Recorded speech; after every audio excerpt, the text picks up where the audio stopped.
Hello students, welcome to channel of Edugrown. आज मैं आपके लिए लेकर आया हूँ chapter number 17 breathing and exchange of gases, biology class 11। ये है पार्ट 2। ठीक है, लास्ट लेक्चर में हमने पार्ट 1 डिस्कस किया था इसका, breathing and exchange of gases का। आज की इस वीडियो में हम फर्दर इस चैप्टर को कंटिन्यू करेंगे। ठीक है, तो जिसने लास्ट लेक्चर नहीं देखा, काफी इंपॉर्टेंट लेक्चर है, जरूर देखें। बेस क्लियर होगा आपका, बेसिक क्लियर होगा। ठीक है, और सबसे पहले तो मैं आपका स्वागत करूंगा ट्रायो सीरीज में। Welcome to trio series. अब ट्रायो सीरीज क्या है? यहाँ पर हम 3 वीडियो में आपका पूरा चैप्टर कवर करते हैं। स्टार्टिंग की जो 2 वीडियो होती है उसमें हम आपको पूरा चैप्टर अच्छे से पढ़ाते हैं, एनसीईआरटी अच्छे से पढ़ाते हैं, डायग्राम अच्छे से पढ़ाते हैं। जो थर्ड वीडियो आती है उसमें हम आपको इम्पोर्टेंट क्वेश्चन समझाते हैं। ठीक है, मतलब 3 वीडियोस में चैप्टर का भी ऐड। ठीक, तो welcome to trio series, welcome to Edugrown. मेरा नाम है शिवम गुप्ता और अपन कंटिन्यू करेंगे आज चैप्टर। ठीक, तो लास्ट लेक्चर में अपन ने ये सारी बातें कर ली थी breathing and exchange of gases से रिलेटेड, कि ब्रीथिंग क्या होती है, इंस्पिरेशन क्या होता है, एक्सपायरेशन क्या होता है, रेस्पायरेशन क्या होता है। ठीक है, ये सारी बातें लास्ट लेक्चर की है। डायाफ्राम का क्या रोल है, ये जितनी भी बातें ये सारी जो है लास्ट लेक्चर। ठीक है, और फिर अपन ने देखा था फेरिंग्स। फेरिंग्स में अपन ने देखा था नेजोफेरिंग्स। इस तरह से अपन ने देखा था कि नेजोफेरिंग जो नोज से जा रही है, ओरोफेरिंग जो मुंह से जा रही है, तो क्या होगी, नोज वाली नेजो, मुंह वाली हो गई ओरोफेरिंग्स। और दोनों आगे जाके एक कॉमन पाइप बनाती है जिसको हम कहते हैं फेरिंग्स। ओके, तो इस तरह से मैंने आपको समझाया था बेटा। तो फेरिंग्स समझ में आ गया, नेजोफेरिंग्स, ओरोफेरिंग्स समझ में आ गया। अब एडम्स एप्पल की बात करें। एडम्स एप्पल क्या है? प्रोजेक्शन था थायराइड कार्टिलेज का। ठीक है, तो जो प्रोजेक्शन बनती है थायराइड कार्टिलेज से उसे हम कहते हैं एडम्स एप्पल। ये आपको याद रखना है, 2 नंबर में पूछा जा सकता है। What is Adam's apple? Now next हमने देखी थी टाइडल वॉल्यूम। टाइडल वॉल्यूम जो है नॉर्मल, जो हम सांस ले रहे थे 500 ml, उसे हम कह रहे थे। ठीक है, ये लास्ट लेक्चर की बातें हैं सारी। उसके बाद हमने देखा था इंस्पायरेटरी रिजर्व वॉल्यूम, कि मैं कितनी तेज से सांस ले सकता हूँ। ये रिजर्व, जितनी कैपेसिटी से मैं ले सकता हूँ मैंने ले ली, अब मैं छोड़ रहा हूँ। ठीक है, और अगर मैं बहुत तेज छोड़ता हूँ, सारी सांस निकालना चाहता हूँ, ठीक है, सारी निकाल दी, ये हो गया एक्सपायरेटरी। सारी निकालना हो गया एक्सपायरेटरी, और सारी लेना ये हो गया इंस्पिरेटरी। ओके, तो there are 2 type, inspiratory and expiratory. Okay, ये हमने लास्ट लेक्चर में देखा था। फिर हमने देखा था रेजिडुअल वॉल्यूम, जो कि 1100 से 1200 ml होती है, ये भी हमने लास्ट लेक्चर में देखा था। ठीक, नाउ हमने देखा था स्टेप कौन कौन सी इन्वॉल्व होती है रेस्पिरेशन में, ब्रीथिंग वाली, diffusion, transport, diffusion of O2 CO2, utilization of O2। ठीक, हमने देखी थी टोटल लंग कैपेसिटी कितनी होती है, vital capacity, functional residual capacity, ये सब हमने देखा था लास्ट लेक्चर। ठीक है, और फिर हमने डायग्राम से समझा था कि किस तरह से एयर अंदर आती है, अंदर आने को हम क्या कहेंगे, कि डायफ्राम कॉन्ट्रैक्ट हो रहा है। ठीक है, सब लास्ट लेक्चर। तो आज के इस लेक्चर में अपन कंटिन्यू करेंगे, आगे भी एक डायग्राम और देखेंगे। ये डायग्राम तब का है जब एयर बाहर निकल गई। ठीक है, और ये डायग्राम तक हमने कंटिन्यू करा था, यहाँ तक हमने पढ़ा था। नॉर्मल सा डायग्राम है, मैंने आपको लास्ट लेक्चर। अब आज की इस वीडियो में मैं आपको बताने वाला हूँ मैकेनिज्म ऑफ ब्रीथिंग, कि ब्रीथिंग होती कैसे है। ठीक है, इंस्पिरेशन के दौरान क्या क्या होता है, जैसे मैं सांस ले रहा हूँ। ठीक है, अब अंदर क्या क्या चेंजेस हुए वो देखने हैं अपन को। जब अपन इंस्पिरेशन करते हैं, जब अपन सांस लेते हैं, तो अंदर क्या क्या चेंजेस होते हैं। अभी छोड़ देता हूँ सांस को। देखो, इंस्पिरेशन के दौरान क्या क्या चेंजेस आते हैं वो हमें देखना है। तो इंस्पिरेशन क्या है? It is the pressure with in the lungs. Intrapulmonary pressure is less than the atmospheric pressure. There is a negative pressure in the lung. Okay, अब देखो क्या होगा। जैसे मान लो यहाँ पर मैं खड़ा हूँ, हैंडसम सा तो दिखने रहा मैं पर हूँ। ठीक है, और यहाँ एटमोस्फियर में क्या है, बहुत सारी एयर है, ऑक्सीजन है। ओके, अब एटमोस्फियर में ऑक्सीजन ज्यादा है और मेरी बॉडी में ऑक्सीजन कम है, तो हम जानते हैं कि ज्यादा से कम आती चीजें, तो ऑक्सीजन हमारे अंदर आएगी। ठीक है, जब हम सांस लेंगे तो ऑक्सीजन हमारे अंदर आई। ठीक, अब अंदर क्या था, बाहर था प्रेशर ज्यादा। ठीक है, बाहर था प्रेशर ज्यादा और अंदर जो था वो था प्रेशर कम। तो ज्यादा से कम की तरफ आई। देखो, प्रेशर जो लंग्स में था वो नेगेटिव था। नेगेटिव मतलब कम था, लंग्स में था मतलब कम था, और बाहर था पॉजिटिव एनवायरनमेंट में। तो ये एनवायरनमेंट में था पॉजिटिव और हमारे लंग्स में जाएगी ऑक्सीजन, वहां था नेगेटिव। पॉजिटिव नेगेटिव एयर जा रही है। ठीक है, इस तरह से। अब जैसे मैं सांस ले रहा हूँ, जैसे मान लो मैंने सांस ली। ठीक है, अब मेरे यहाँ जो डायफ्राम है, लास्ट लेक्चर में मैंने आपको बताया था डायफ्राम का क्या रोल होता है। डायफ्राम जो है, डायफ्राम के ऊपर हमारे लंग सिचुएटेड होती है, तो हमारा डायफ्राम जो है कॉन्टेक्ट होता है। जैसे मान लो अभी डायफ्राम डोम शेप का है, और जैसे मैं सांस लूंगा तब इस तरह से कॉन्टेक्ट हो गया। ठीक है, अब मैं सांस छोड़ूंगा जब, ठीक, वापस लूं, ठीक है, छोड़ू, अगेन बताता हूँ। अब ये रिलैक्स छोड़ने पे कैसा हो गया, डोम शेप। वापस लेता हूँ, कॉन्ट्रैक्ट, छोड़ू, रिलैक्स। तो हमारा डायफ्राम जो है कॉन्ट्रैक्ट और रिलैक्स होता रहता है। अब जब मैं सांस अंदर लूंगा तो मेरा डायफ्राम कॉन्ट्रैक्ट होगा, कॉन्ट्रेक्शन होगा डायफ्राम में, सीधी सी बात है। तो देखो आपको यहाँ पे लिखा भी है, पॉइंट में आप देखिए कि the contraction of diaphragm increase the volume of thoracic chamber in anterior posterior axis. अब एक बात बताओ, यहाँ पर मैं खड़ा हूँ, ठीक है, अब मैं सांस ले रहा हूँ, मेरा डायफ्राम जो है ऐसा था पहले नॉर्मल, सांस लेने पे ऐसा कॉन्ट्रैक्ट सा हो गया। ठीक है, तो यहाँ पे क्या हुआ, पहले इतना था तो वॉल्यूम कम था। ठीक है, सीधी सी बात ध्यान रखो, जब मैं सांस लूंगा ना तो अंदर का वॉल्यूम बढ़ेगा थोरेसिक चैम्बर में। ठीक है, थोरेसिक चैम्बर ये है, ये थोरेसिक चैम्बर है। जब मैं सांस लूंगा, थोरेसिक बाहर आ रहा है, मेरा वॉल्यूम बढ़ रहा है इसका। और मैं जब सांस छोड़ूंगा तो आप देख सकते हैं वॉल्यूम जो है कम होता जा रहा है। अब देखो, आप देखो, छोड़ू, तो जब मैं सांस ले रहा हूँ, जब मैं इंस्पिरेशन कर रहा हूँ, तब क्या हो रहा है कि डायफ्राम जो है कॉन्ट्रैक्ट हो रहा है। डायफ्राम ऐसे था, जब मैं सांस ले रहा हूँ डायफ्राम में से कॉन्ट्रैक्ट हो रहा है, और डायफ्राम की कॉन्ट्रैक्शन के साथ यहाँ पर थोरेसिक चैम्बर में भी वॉल्यूम बढ़ रहा है। ठीक है, और नेक्स्ट पॉइंट देखो, the contraction of external intercostal muscle lift off the sternum ribs causing an increase the volume of thoracic chamber. Okay, अब बात करें कि सांस को अंदर लेने से थोरेसिक वॉल्यूम क्यों बढ़ती है। ठीक है, इस बारे में बात करते हैं कि सांस को अंदर लेने से थोरेसिक वॉल्यूम क्यों बढ़ती है। तो देखो, जब मैं सांस को अंदर लूंगा, जब मैं ऑक्सीजन को अंदर लूंगा,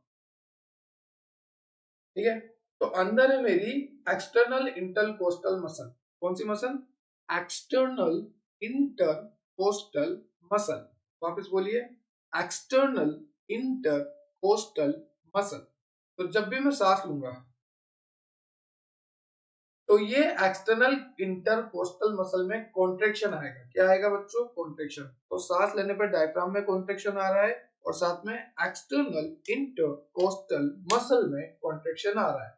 और अगर इस मसल में कॉन्ट्रेक्शन आएगा, एक्सटर्नल इंटरकोस्टल मसल में जब कॉन्ट्रेक्शन आएगा, तो ये रिब्स को और स्टर्नम को अपनी जगह से डिस्प्लेस कर देगा। देखिए, ध्यान से देखना, अच्छे से समझना। देखो, अभी मेरे को देखो, आप, मैं नॉर्मल बैठा हूँ, ठीक है, अब मैं सांस लेता हूँ। ठीक, पहले देख लो, यहाँ पे स्टर्नम होती है, इस जगह यहाँ पर स्टर्नम होती है, यहाँ से 12 पेयर रिब्स निकलती है। ठीक है, तरह से रिब्स निकली हुई है। अब ध्यान से देखना, ये स्टर्नम यहाँ पर है। ठीक है, ये माइक मान लो, ये माइक मेरा स्टर्नम है, ये माइक जो मैंने लगा रखा है। ठीक है, अब जैसे मैं सांस लूंगा, ये माइक यहाँ था, ये माइक सांस लेने के बाद यहाँ आ गया। ठीक है, सांस छोड़ूंगा तब माइक की पोजीशन वापस चेंज हो गई। तो ये माइक क्या था, स्टर्नम। तो स्टर्नम पे क्या हो रहा है कि पोजीशन चेंज हो रही है, मतलब जब मैं सांस ले रहा हूँ तो स्टर्नम अपनी जगह से हट रहा है, रिब्स भी अब इतनी जगह से थोड़ा सा हट रही है, शिफ्ट हो रही है। देखो वापस दिखाता हूँ, कि माइक को मानो स्टर्नम, यहाँ आ गया, थोड़ा सा डिस्प्लेस हुआ। तो इस तरह से क्या होता है, स्टर्नम भी डिस्प्लेस होता है, रिब्स भी डिस्प्लेस होती है। तो जब मैं सांस लेता हूँ तो मेरा डायफ्राम कॉन्ट्रैक्ट होता है, external inter muscle, external intercostal muscle contract होती है, साथ ही साथ मेरा स्टर्नम डिस्प्लेस होता है, डिप्स डिस्प्लेस होती है, और थोरेसिक चैम्बर में वॉल्यूम बढ़ता है। इस तरह से बहुत सारे काम होते हैं। ठीक है, अब अगला देखो, It cause an increase in pulmonary volume, decrease the intrapulmonary pressure, leads to decrease the atmosphere. सीधी सी बात आपको याद रखनी है, जब आप सांस लोगे, ठीक है, जैसा मैं आगे दिखाता हूँ आपको, जब आप सांस लोगे इस तरह से, सॉरी यार, जब मैं सांस लूंगा, ठीक है, तो अब यहाँ पे क्या होगा कि अंदर जो है एटमॉस्फेरिक प्रेशर कम होगा, क्योंकि मैं बाहर छोड़ना चाहता हूँ, इस तरह से छोड़ना चाहता हूँ मैं। देखो अभी बाहर एटमॉस्फेरिक प्रेशर ज्यादा है, अभी अंदर मेरा कम है, छोड़ना है मेरे को। तो इस तरह से क्या होगा, आपको मेन मेन बातें याद रखनी है कि जब भी मैं सांस लूंगा, मेरा डायफ्राम कॉन्टेक्ट होगा, मेरा एक्सटर्नल इंटरकोस्टल मसल कॉन्टेक्ट होगी, और स्टर्नम जो है डिस्प्लेस होगा, रिब्स जो है डिस्प्लेस होगी। साथ ही साथ सब, मैं सांस कब ले पाऊंगा, जब मेरे अंदर नेगेटिव प्रेशर होगा और बाहर जो है पॉजिटिव प्रेशर होगा। ये सारी बातें आपको ध्यान रखनी है। और नीचे देखो, it forces the air outside to move into the lung. Okay, और जैसे ही लंग में आएगी इसे हम बोलेंगे इंस्पिरेशन। क्या बोलेंगे? इंस्पिरेशन। तो मैकेनिज्म ऑफ ब्रीथिंग में सबसे पहले इंस्पिरेशन देखा। इंस्पिरेशन में क्या होता है? कॉन्ट्रैक्शन होता है डायफ्राम का, कॉन्ट्रैक्शन होता है एक्सटर्नल इंटरकोस्टल मसल का। इसकी वजह से स्टर्नम जो है, रिब्स जो है डिस्प्लेस हो जाते हैं, नेगेटिव प्रेशर होता है लंग्स में, एटमॉस्फेयर में पॉजिटिव प्रेशर होता है, पॉजिटिव से नेगेटिव मूवमेंट ऑफ एयर होती है, और इसी को हम इंस्पिरेशन कहते हैं। ठीक है, now next is expiration. Wait a minute. So what is expiration? Anyone? कोई आइडिया किसी को कि एक्सपायरेशन क्या है? एक्सपायरेशन क्या होता है बेटा? Relaxation of diaphragm in sternum to their normal position. एक बात बताओ, क्या क्या चेंजेस आ रहे थे जब मैं सांस ले रहा था? सर जब आप सांस ले रहे थे तो स्टर्नम जो है डिस्प्लेस हो रहा था, रिब्स जो है डिस्प्लेस हो रही थी, और कॉन्ट्रैक्शन हो रहा था डायफ्राम में, और सर एक्सटर्नल इंटरकोस्टल मसल में भी कॉन्ट्रैक्शन हो रहा था। ये जब हो रहा था जब मैं सांस ले रहा था।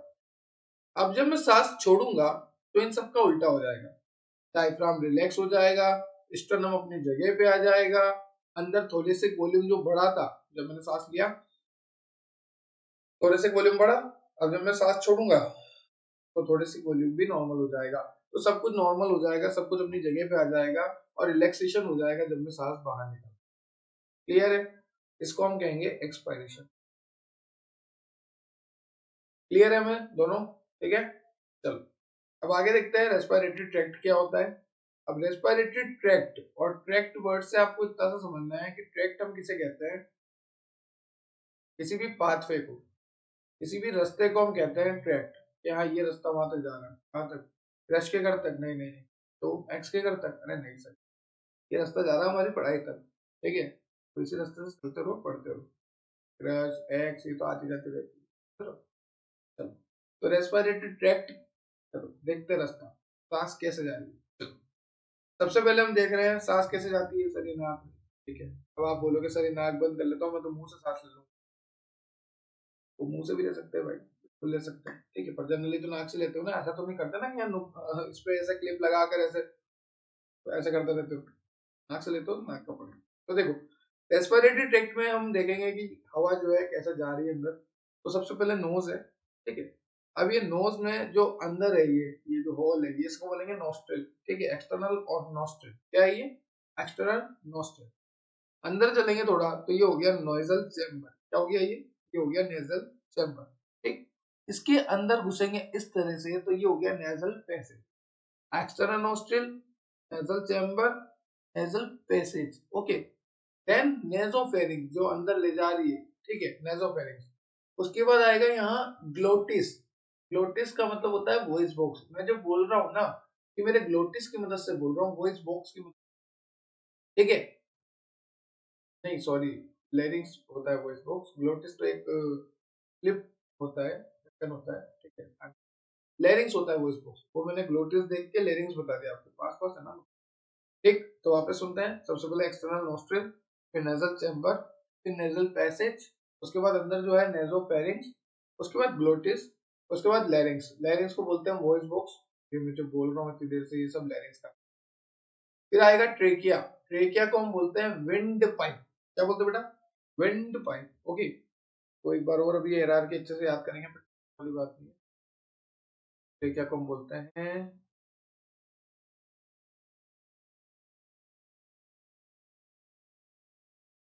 तो एक बार और समझ लो। सबसे पहले एक्सटर्नल नोस्ट्रिल, फिर नेजल चैम्बर, यहाँ पे पहले एक्सटर्नल नोस्ट्रिल, ओके, बाहर वाली नोस्ट्रिल, फिर आएगा नेजल चैम्बर, क्या आएगा, नेजल चैम्बर, ठीक है। फिर क्या आना चाहिए, फिर आना चाहिए नेजल पैसेज, वही वाली बात है।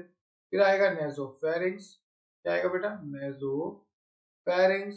फिर आएगा अपना लेरिंग्स, ये ग्लोटिस छोड़ सकते हो आप अपना, ठीक है। तो external nostril, nasal chamber, nasopharynx, larynx, और उसके बाद आएगी left and right primary bronchi. अब देखो आप यहाँ पे कैसे याद रखोगे, PB, SB, TB, primary bronchi, secondary bronchi, tertiary bronchi. तो सबसे पहले एक्सटर्नल नोस्ट्रिल, फिर नेजल चैम्बर, फिर नेजोफेरिंग्स, फिर लैरिंग्स, फिर primary bronchi, secondary bronchi, tertiary bronchi. और इस सारे ब्रोंकाई के बाद मिलता है ब्रोंकियोल, क्या मिलता है बेटा, ब्रोंकियोल, ओके, क्लियर है। उसके बाद मिलेगी आपको एल्वेलाई, क्या मिलेगी बेटा, एल्वियोलाई, ठीक। तो what is alveoli, vascularized bag like structure, vascularized मतलब, हाँ सबसे पहले तो ये मतलब देखते हैं, वेस्कुलराइज्ड का मतलब क्या होता है, किसी को आइडिया हो तो बताओ, what is the meaning of vascularised, आप सेक्शन में करके जा सकते हैं, वैसे मैं बता देता हूँ, ब्लड वेसल, ठीक है, वहां पर बहुत सारी ब्लड वेसल होगी, उसको हम कहते हैं वेस्कुलराइज, मतलब वहाँ की फुल ब्लड वेसल है, ब्लड ही ब्लड है, अच्छा। तो वेस्कुलराइज बेग स्ट्रक्चर है एल्विलाई, ठीक है। और एल्विलाई को हम एयर सैक भी कहते हैं, एयर सैक होती है, ठीक है।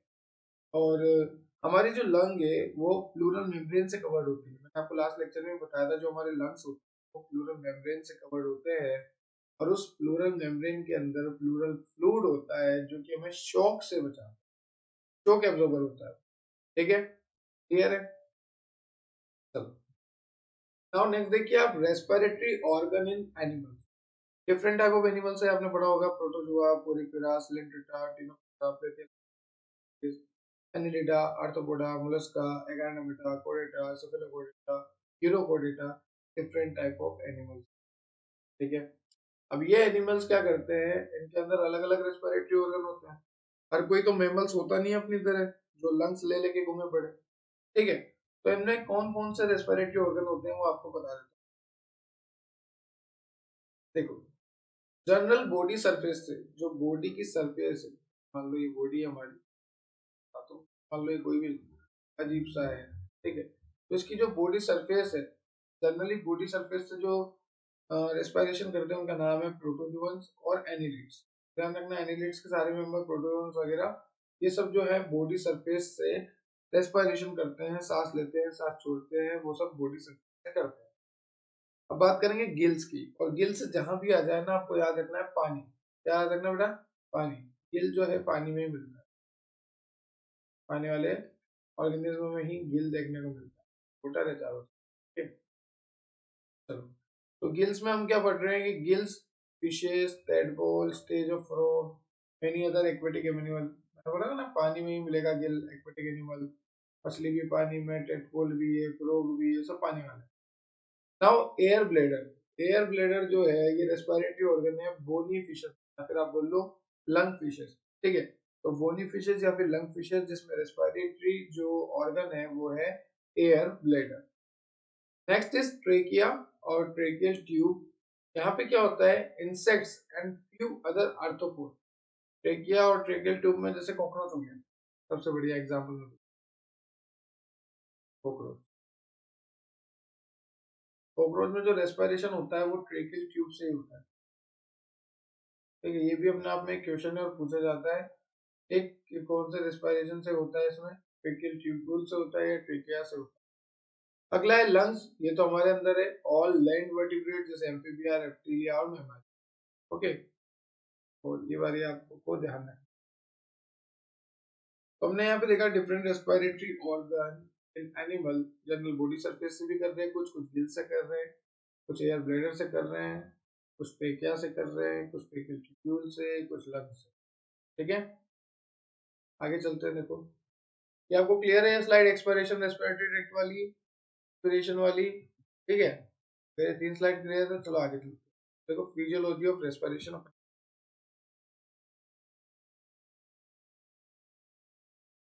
तो देखो फिजियोलॉजी ऑफ रेस्पिरेशन में क्या क्या पढ़ना है, कैसे कैसे याद रखना है।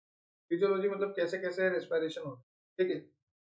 अब देखो यहाँ पर पहला है एक्सचेंज ऑफ गैसेस, मतलब diffusion of gases takes place from the region of high partial pressure to low partial pressure, ठीक। हम सभी को पता है कि अगर ऑक्सीजन ज्यादा होगी तो CO2 आएगी, और अगर CO2 ज्यादा होगी तो ऑक्सीजन आएगी, ठीक है। जैसे मान लो ये मैं खड़ा हूं यहाँ पर,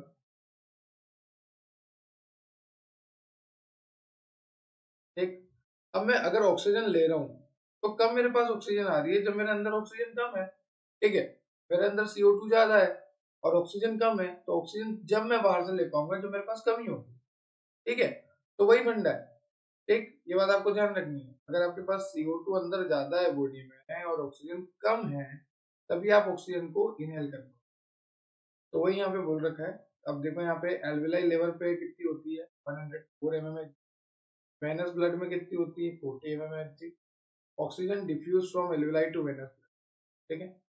फिर PCO2 वेनस ब्लड में कितना होता है, 45 mmHg। CO2 कितना होता है, 40 mmHg।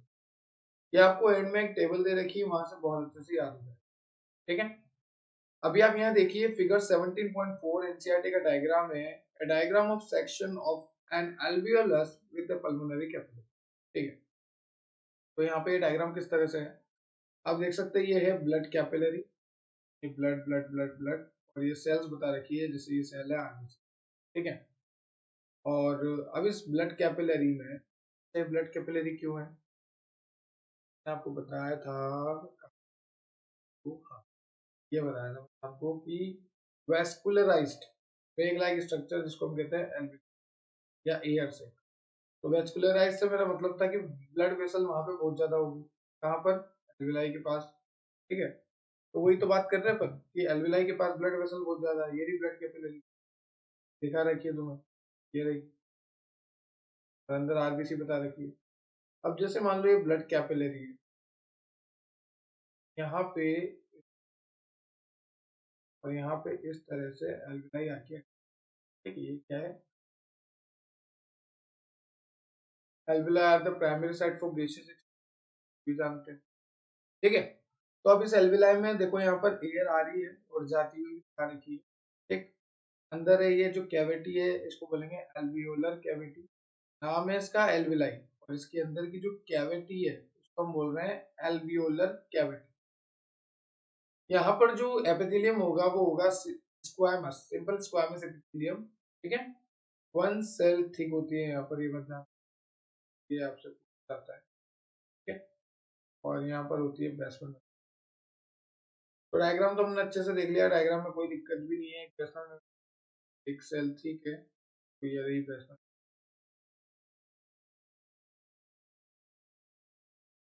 तो ये तो वेस्टर्न मेम्ब्रेन, ये ब्लड कैपिलरी के अंदर ये आरबीसी या एंडोथेलियम ऑफ ब्लड कैपिलरी, ये एक सेल ठीक है, इसके ऊपर एपिथेलियम स्क्वायमस एपिथेलियम है, ये एयर इनटेक आउटलेट है, एल्वियोलर। इस तरह से आपको सारा याद रखना, ठीक है। चलते हैं आगे। अब यहाँ पे देखिए ये ग्राफ जो है बहुत इंपॉर्टेंट है, बहुत बहुत बहुत इंपॉर्टेंट।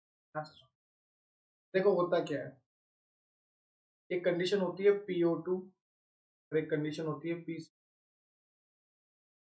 PO2 कंडीशन कब होगी, जब ऑक्सीजन ज्यादा होगा, CO2 कम होगा, ओके। और एसिडिटी कम होगी, ध्यान रखना, जब एसिडिटी कम होगी, ठीक है, तब PO2 अपना अच्छा होगा, ज्यादा होगा, एकदम बढ़िया होगा। एसिडिटी कम मतलब H प्लस नहीं होने चाहिए, क्योंकि H प्लस होंगे तो एसिडिटी होगी, और H प्लस नहीं होंगे मतलब पीएच जो है कम नहीं होनी चाहिए, क्योंकि अगर कम की तरफ आई, आप पीएच स्केल जानते हो, 7 पे न्यूट्रल है, कम की तरफ अगर आई तो एसिडिक होता है इधर, और इससे ज्यादा गई तो बेसिक होता है। तो मतलब इधर की साइड नहीं आनी चाहिए सांस, ठीक है। ये बात क्लियर है। टेम्परेचर पे भी इफेक्ट करता है टेम्परेचर। तो ध्यान रखना, जब PO2 वाली बात आती है तो ऑक्सीजन ज्यादा होनी चाहिए, CO2 कम होनी चाहिए, एसिडिटी कम होनी चाहिए, या बोल लो बेसिसिटी ज्यादा होनी चाहिए। बात तो वही है, घुमा फिरा के बोल रहा हूँ मैं, एसिडिटी कम होगी तो बेसिसिटी तो ज्यादा होनी चाहिए, ठीक है। और PCO2 में उल्टा कर देना, PCO2 के लिए CO2 ज्यादा होनी चाहिए, O2 कम होनी चाहिए, एसिडिटी ज्यादा होनी चाहिए, बेसिसिटी कम होनी चाहिए, ये सब उल्टा हो जाएगा। ठीक है, के बाद आपको ध्यान रखनी है, इसका आप लिख लो या स्क्रीनशॉट ले लो या नोट डाउन कर लो, जैसे भी आपको करना है। ठीक है, फिर चलते आगे, मार्कर से हटा देता हूँ। तो अब देखिए यहाँ पर transport of oxygen by the blood, about 10% of CO2 form carbonic acid with water and plasma. Okay, तो यहाँ पे क्या होता है, देखो जैसे CO2 है, ओके, और पानी है, हमारा प्लाज्मा है, तो ये दोनों मिलके क्या बनाते हैं, H2CO3। H2 का H2, CO2 था, एक ऑक्सीजन और जुड़ गया CO3, H2CO3 बना। और ये H2CO3 को हम कहते हैं कार्बोनिक एसिड, कार्बोनिक, क्या बोलोगे, carbonic acid. Okay, now haemoglobin जब ऑक्सीजन के साथ बाइंड होता है तो यहाँ पे बनाता है ऑक्सी हीमोग्लोबिन। ठीक है, ऑक्सी हीमोग्लोबिन मतलब ऑक्सीजन अच्छा उसमें अच्छा कैरी कर गया है। ठीक है, तो अगर आपसे पूछे कि ऑक्सी हीमोग्लोबिन का कर्व जो ग्राफ है अगर वो लेफ्ट साइड है तो क्या होगा, एक बार और समझो क्वेश्चन कहाँ से आएगा, कैसे आएगा। आपको इस तरह से पूछेंगे ऑक्सी हीमोग्लोबिन का कर्व किस साइड होता है, सबसे पहले तो ध्यान रखना ऑक्सी हीमोग्लोबिन का जो कर्व होता है ना, ये लेफ्ट साइड होता है, और इसे हम फेवरेबल कहते हैं क्योंकि ऑक्सीजन है यहाँ पर, क्या कहते हैं हम, फेवरेबल। ठीक है, और एक और हो गया ऑक्सी हीमोग्लोबिन की जगह कुछ और ले लो आप, जैसे डी ऑक्सी हीमोग्लोबिन ले लो, तो वो क्या होता है, कर्व जो है वहां पर राइट में शिफ्ट, कहाँ पे शिफ्ट होता है, राइट में, वो अनफेवरेबल कंडीशन हो जाती है। ठीक है, नॉर्मल तो ऐसा रहता है, देखो ग्राफ आपको दिखा रखा है यहाँ पर, ये देखो,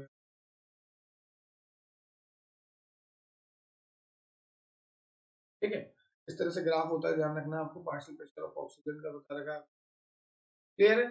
तो जब हीमोग्लोबिन ऑक्सीजन के साथ जुड़ेगा तो ऑक्सी हीमोग्लोबिन बनाएगा, H2O के साथ CO2 जुड़ेगा तो कार्बनिक एसिड बनाएगा, जो ठीक है। ठीक है, ये सारी बातें आपको ध्यान रखनी। आगे चलते हैं, ये डायग्राम काफी इंपॉर्टेंट है, ध्यान से समझो। देखो फिगर 17.3 एनसीईआरटी, और आपको दे रखा है यहाँ पर diagrammatic distribution of exchange of gases at alveolus and the body tissue with blood transport, oxygen and carbon dioxide। यहाँ पे क्या होगा, किस तरह से एक्सचेंज होगी, देखो जैसे मैंने सांस ली, एल्विलाई एयर कितनी होती है, 104, CO2 कितनी होती है, 40, मतलब यहाँ पर क्या होगा कि 104 ऑक्सीजन है, CO2 40 है। ठीक है, अब एक्सपायर्ड एयर भी यहाँ से आपको दिखा रखी है, एल्वियोलस आपको दिखा। अब यहाँ पे क्या होगा, देखो दो तरह से होगा, एक तो CO2 वाला ब्लड होगा और ये ऑक्सीजनेटेड वाला ब्लड होगा।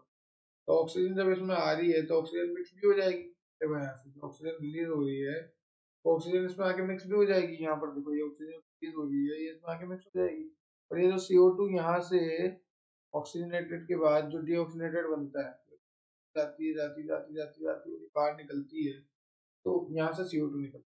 ठीक है, तो अब एक दो छोटे मोटे कंसेप्ट मैं आपको बता देता हूँ कि आर्टरी जो है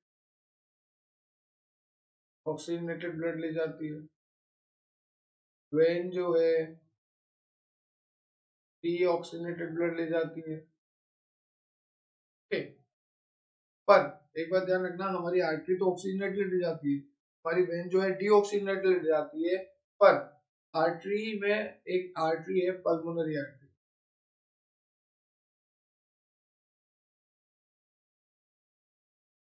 ये पल्मोनरी आर्टरी जो है ऑक्सीजनेटेड नहीं, डीऑक्सीजनेटेड ले जाती है। सारी आर्टरी जितनी भी होती है वो ऑक्सीजनेटेड ले जाती है, पर पल्मोनरी आर्टरी जो है डीऑक्सीजनेटेड ब्लड ले जाती है। ये बात क्लियर है आपको। बात करूं पल्मोनरी वेन की, तो देखो पल्मोनरी वेन जो है वो, वेन का काम क्या होता है, सबसे पहली बात वेन का काम बता, वेन का काम क्या होता है, वेन का काम होता है डीऑक्सीजनेटेड ब्लड ले जाना, पर जो पल्मोनरी आ गया ना वर्ड, तो ये ऑक्सीजनेटेड ले जाएगा। मतलब सीधी सी बात आपको ध्यान रखनी है कि अगर पल्मोनरी जुड़ गया, पल्मोनरी अगर आर्टरी हो गया तो डीऑक्सीनेटेड ब्लड हो गया ऑक्सीजनेटेड से, और अगर पल्मोनरी वेन के आगे जुड़ गया तो पहले कैसा था, डीऑक्सीनेटेड, पल्मोनरी वाली है तो कैसा हो जाएगा, ऑक्सीजनेटेड। कैसा हो जाएगा यहाँ पे। तो इस तरह से आपको ध्यान रखना है, छोटी मोटी चीजें ये तो आपको पता भी होगी, 10 क्लास में आपने पढ़ी होगी, ठीक है, कि पल्मोनरी आर्टरी, पल्मोनरी वेन और ऑक्सीजनेटेड ब्लड, डीऑक्सीजनेटेड ब्लड और ठीक है। तो यहाँ पे देखिए आप, जैसे ही ऑक्सीजन अंदर आई पल्मोनरी वेन ले गई, क्योंकि मैंने आपको बोला ऑक्सीजनेटेड ब्लड को वेन ले जाती है पल्मोनरी, क्योंकि दूसरी वेन तो डीऑक्सीजन ले जाती है, पर पल्मोनरी वेन क्या ले जाती है, ऑक्सीजनेटेड। तो यहाँ पे देखिए आप, पल्मोनरी वेन जो है ऑक्सीजनेटेड ब्लड लेके जाती है, ठीक है। सिस्टमिक आर्टरीज है यहाँ पर, ऑक्सीजनेटेड ब्लड कैरी कर रही है, यहाँ पे PO2 95, PCO2 40 mmHg, ठीक है, पार्शियल प्रेशर है। अब यहाँ बॉडी टिश्यू से क्या आ रहा है, CO2 आ रहा है, ठीक है, और O2 जो है बॉडी टिश्यू ले रहा है हमारे, और CO2 दे रहे हैं। अब ये CO2 वापस आगे जाएगा, ठीक है, यहाँ जाने के बाद आपको यहाँ मिलेगा ये, ठीक है, यहाँ पे पंपिंग वगैरह होगी इसकी, यहाँ पे जाके क्लियर होगा लंग्स में जाके, फिर बाद ये क्लियर होकर आपको पास, तो हमारे पास पहले आएगा, ठीक है, इधर CO2 O2 वाली साइड में। क्लियर है डायग्राम, कुछ भी नहीं है, सांस लिया आपने, ऑक्सीजन अंदर आई, ऑक्सीजन अंदर आने के बाद पल्मोनरी ले गई, सिस्टम आर्टरी के थ्रू वो गया फिर टिश्यू में ऑक्सीजन, और टिश्यू से जो CO2 आई उसे हम वापस लेके बाहर छोड़, इतना सा आपको डायग्राम में यहाँ पे बता रखा है, ठीक है। नाउ नेक्स्ट आपको यहाँ पे बता रखा है transport of CO2 into the blood. CO2 का ट्रांसपोर्ट बता रखा है आपको ब्लड में, ठीक। सबसे पहले देखो आप, कार्बोनिक एनहाइड्रेट्स, मैंने आपको अभी बताया कि जो CO2 और H2 है दोनों मिलकर बनाते हैं कार्बोनिक एसिड, ठीक है, यह मैंने आपको पहले ही बता दिया। About 20% of CO2 is transported by combining with the amino group hemoglobin. Okay. 20% जो CO2 होती है वो ट्रांसपोर्ट होती है हीमोग्लोबिन में जो अमाइनो ग्रुप फ्री है उसकी वजह से, ठीक है। जो 20% अगर आपकी जो CO2 या कार्बोनिक एनहाइड्रेट जो कंबाइन हो रहा है फ्री अमाइनो ग्रुप के साथ, वो 20% CO2, ठीक है। About 20% CO2 is transported by combining with free amino group of hemoglobin and Now what is carbonic anhydrase? Carbonic anhydrase एक शानदार एंजाइम है जो कि CO2 और NH2 मतलब हीमोग्लोबिन और NH2 वाला, तो उसको कन्वर्ट कर देता है कार्ब अमाइनो हीमोग्लोबिन, ओके। और यहाँ पर हम बोल रहे हैं 70% of CO2 transported as a bioreactor in sodium carbonate, या बोलो सोडियम, और अगला है पोटेशियम का, ठीक है। नेक्स्ट आपको ये ध्यान रखनी है, टेबल काफी इंपॉर्टेंट है 17.1 की पार्शियल प्रेशर की, और इसका क्वेश्चन किस तरह से आएगा पार्शियल प्रेशर का, आपको यहाँ पे ब्लैंक दे देंगे कि वैल्यू बताओ, की वैल्यू बताओ, की वैल्यू बताओ और इसकी वैल्यू बताओ, और फिर आपको लिखनी पड़ेगी। जैसे मान लो आपको दे दिया ये ए, ये बी, ये सी, ये डी, तो आपको पूछा कि ए कितना है, तो आपको आना चाहिए ए जो है 150, बी जो है 40 है, सी जो है 45 है, और डी जो है, ये सब बातें आपको ध्यान होनी चाहिए, ठीक है। तो आपको इस तरह से चलना है, रेस्पिरेटरी गैसेस O2 159 104 40 95 40, फिर अगर आ जाओ 45 40 45 40.3, इस तरह से आपको इधर से भी चलना है, फिर पीछे हो जाओगे तो 45 40 45 40.3, ठीक है। इधर से जाओगे तो 159 104 40 95, ओके। तो इस तरह से आपको याद रखना है, क्योंकि कोई भी वैल्यू यहाँ से पूछ सकता है। तो ये था आपका पूरा लेक्चर, ठीक है। अपन एक बार देख लेते हैं, अपन देख, तो एक बार हम सारा देख लेते हैं हमने क्या क्या करा है इस चैप्टर में। हमने देखा था ब्रीथिंग क्या होती है, फिर हमने देखा था इंस्पिरेशन क्या होता है, फिर हमने देखा था एक्सपायरेशन क्या होता है, फिर हमने देखा था रेस्पायरेशन क्या होता है, फिर हमने देखा था डायाफ्राम का क्या होता है, ठीक है। हमने देखा था ब्रीथिंग मतलब प्रोसेस ऑफ, हाँ जी, हमने देखा था ब्रीथिंग मतलब process of exchange of O2 from the atmosphere with CO2 produce by cell. उसके बाद हमने देखा इंस्पिरेशन में oxygen from fresh air taken by lungs diffuse into blood. Expiration में हमने देखा था CO2 give up by venous blood in the lungs sent out to exterior. ये तो कितना डेफिनेशन हो गई। एक्सपायरेशन का सीधा सा मतलब है CO2 को बाहर निकाल, जो बाहर निकाल रहे हैं क्योंकि CO2 बॉडी में ज्यादा हो गई, तो CO2 ज्यादा है ना बाहर, उसको बाहर निकालेंगे, ठीक है, इस तरह से। उसके बाद respiration, sum of total physical and chemical process. Diaphragm मैंने बोला रिलैक्स भी रहता है, कॉन्ट्रैक्ट भी रहता है, डॉम शेप का होता है, मस्कुलर होता है। डायाफ्राम के ऊपर अपने लंग सिचुएटेड होते हैं, ठीक है, ये सब बातें अपनी हुई थी। और जब कभी भी हिचकी आती है तो डायाफ्राम का एब्नॉर्मल मूवमेंट की वजह से आती है। पार्ट करने में मैंने आपको अच्छे से समझाया था। नेक्स्ट अपन ने फेरिंग्स देखा था। फेरिंग्स, नेसोफेरिंग्स, ओरोफेरिंग्स बोले थे। और स्पेशल टाइप का फेरिंग्स होता है, उसको लेयरिंग होता है। ठीक है, उसके बाद एडम सेप्पल, मैं बोल बोल के थक चुका हूँ कि protection form by thyroid cartilage. ठीक है, now next is tidal volume. ये पूछी जाती है कॉम्पिटिटिव एग्जाम में। यहाँ से यहाँ तक का पार्ट अभी है सारा कॉम्पिटिटिव एग्जाम के बिहार से काफी ज्यादा important 5 star marks competitive exam में पूछे जाते हैं आपको। ठीक है, सब कुछ। टाइडल वॉल्यूम कितनी होती है, रेस्पिरेटरी रिजर्व वॉल्यूम कितनी, रेस्पिरेटरी रिजर्व वॉल्यूम कितनी, पल्मोनरी कैपेसिटी। उसके बाद बात करूँ functional residual capacity, vital capacity, total lung capacity. तीनों भी कॉम्पिटिटिव बिहाफ के हिसाब से बहुत ज्यादा। उसके बाद बात करूँ steps involve in respiration, breathing, diffusion, transport, diffusion, utilization. ये सारी जो स्टेप्स अपन ने अच्छे से डिस्कस करी थी। उसके बाद ये डायग्राम, इनमें आपको कहीं भी नोमेनक्लेचर पूछ सकते हैं। ए दे दिया, बी दे दिया, सी दे दिया, और पूछा कि एबीसी बताओ क्या है। ठीक है, या फिर आपको बोल दिया इसमें और इसमें से एक्सपायरेशन का डायग्राम कौन सा है, इंस्पिरेशन का डायग्राम कौन सा। देख के पता लग रहा है, सांस अंदर आ रही मतलब इंस्पिरेशन, बाहर जा रही मतलब एक्सपायरेशन। ठीक है, फिर ये डायग्राम आता है, और ये डायग्राम तो आपको थ्योरेटिकल बनाना भी है। जैसे रेस्पिरेशन का कोई भी क्वेश्चन आता है तो आपको थ्योरेटिकली ये डायग्राम अच्छे से बनाना है। ठीक है, ये वाला काफी अच्छे से आपको explain. Glottis, larynx, trachea, diaphragm, lungs, brief, bronchus. ठीक है, ये डायग्रामेटिक सेक्शन। फिर मैकेनिज्म ऑफ ब्रीथिंग देखी, हमने देखा इंस्पिरेशन क्या होता है। ठीक है, और इंस्पिरेशन के दौरान क्या होता है, डायफ्राम को होता है, होती है, रिपकेज होता है, और नेगेटिव एयर प्रेशर होता है अंदर की साइड। ठीक है, तो बाहर से अंदर जो है एयर आती है। तो इस तरह से अपन ने देखा। ठीक, आगे अपन ने देखा था एक्सपायरेशन। यहाँ पे क्या होता है, रिलैक्सेशन होता है स्टर्नम का to their normal position, reduce the thoracic and pulmonary. ठीक, जो वहां पर दिक्कत आ रही थी, जैसे वहां पर क्या हो रहा था कि जब हम सांस ले रहे थे तो जब सांस ले रहे थे तो डायफ्राम कॉन्ट्रैक्ट हो रहा था, और कॉन्ट्रैक्ट हो रही थी, और क्या क्या हो रहा था वहां पे, डायफ्राम कॉन्ट्रैक्ट हो रहा था, एक्सटर्नल कॉन्ट्रैक्ट हो रही थी, स्टर्नम रिप्स हो रही थी। तो जो भी वहां पर हो रहा था उसका सब नॉर्मल उल्टा हो जाएगा। वहां कॉन्ट्रैक्ट, यहाँ रिलैक्स, वहां डिस्प्लेस, यहाँ वापस प्लेस। ठीक है, फिर हमने देखा रेस्पिरेटरी ट्रैक्ट, उसमें हमने देखा external nostril, nasal chamber, nasal passage, nasopharynx, फिर आएगा ग्लोटिस, फिर आएगा लैरिंक्स, वॉइस बॉक्स, फिर ट्रेकिया, फिर primary bronchi, secondary bronchi, tertiary bronchi, फिर आएगा ब्रोंक्यूल, लास्ट में आएगा वेस्कुलराइज्ड सॉरी, लास्ट में आएगा वेस्कुलराइज्ड बेग लाइक स्ट्रक्चर, जिसको हम कहते हैं सॉरी, एल्वेलाई। ओके, तो ये सारी बातें आपको ध्यान रखनी है। फिर हमने बोला था जो हमारी लंग्स होती है वो कवर्ड होती है प्लूरल मेम्ब्रेन से, और उन प्लूरल मेम्ब्रेन के बीच फ्लूइड होता है जिसको हम बोलते हैं प्लूरल फ्लूइड। क्या बोलते हैं बेटा, प्लूरल फ्लूइड बोलते हैं। ठीक है, ये बात हमारी हुई। उसके बाद हमने बात करी रेस्पिरेटरी ऑर्गन्स एनिमल में। बॉडी सरफेस से प्रोटोजोन एनिलीड्स है, गिल से फिशेस है, हेयर ब्लेडेड से बोनी फिशेस है, ट्रेकिया से इंसेक्ट और फ्यू आर्थ्रोपोड है। इंसेक्ट जैसे कॉकरोच हो गया, उसमें ट्रेकियल ट्यूब्यूल होता है।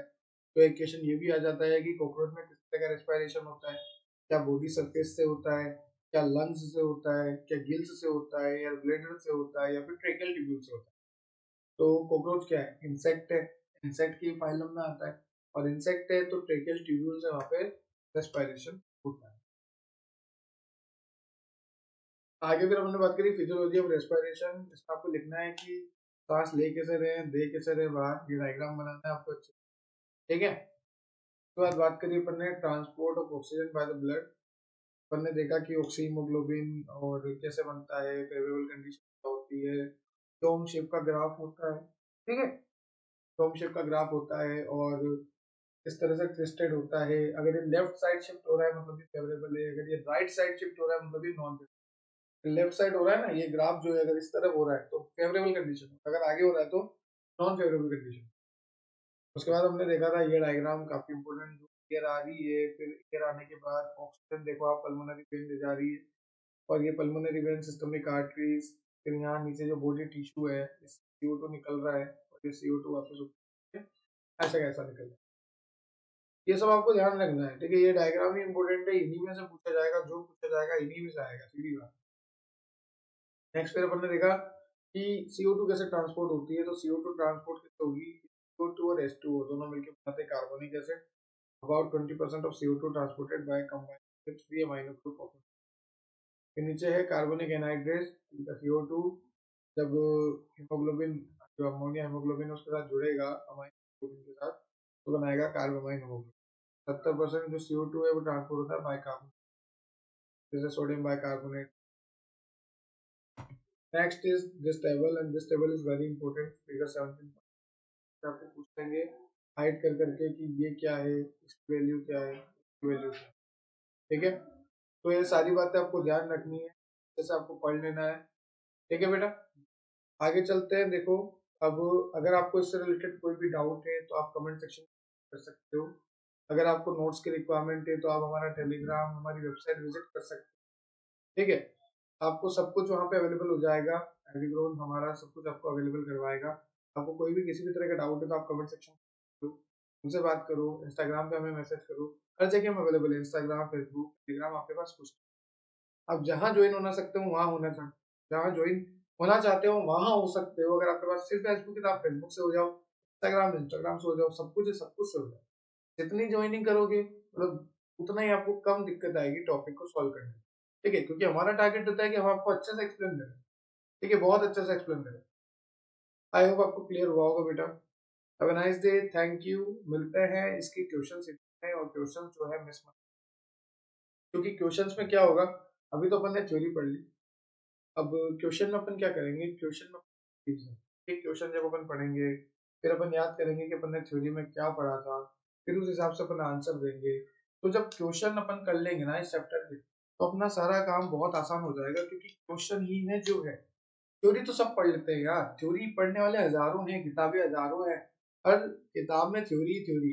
पर अगर आप थ्योरी पढ़ के अप्लाई नहीं कर पा रहे, आप थ्योरी पढ़ के क्वेश्चन सोल्व नहीं कर पा रहे, आप थ्योरी पढ़ के एमसीक्यू नहीं कर पा रहे, तो फिर वो थ्योरी किसी काम की नहीं। तो मिलते हैं बहुत जल्द नेक्स्ट वीडियो में, ब्रीथिंग एंड रेस्पिरेशन की नेक्स्ट वीडियो, क्वेश्चन वीडियो में, जिसमें मैं आपको एमसीक्यू कैसे करना है वो भी बताऊंगा, क्वेश्चन को अटेम्प्ट कैसे करना है वो भी बताऊंगा। हैव अ नाइस डे बेटा, थैंक यू।